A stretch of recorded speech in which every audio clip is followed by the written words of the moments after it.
But I will say this, you do have to learn how to be in the market, in my opinion, and simulation is virtually worthless. There's no good simulation of what you're going to have to live through when you're in a market. You can't simulate it, right?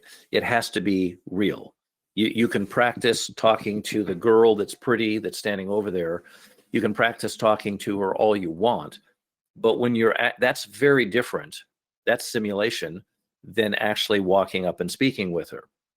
So I would not waste a minute of your time in a simulator that simulates what the market's going to do, and then you try to figure out what you're going to do, or anything like that.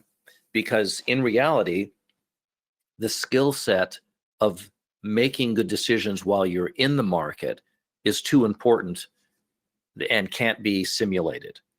So I can't 100% discount simulation, because if a person wanted to, he could, they have it on platforms now where you can just rewind the market and have it show up, kind of like going forward like this, and you try to, put your work together and see if you could forecast what the market was going to do and so on.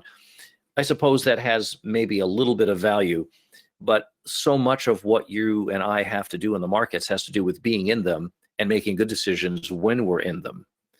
And that is not a small, lightly, achieved skill. You really have to have the courage of your convictions. And that's what it is. You get courage from having done the homework.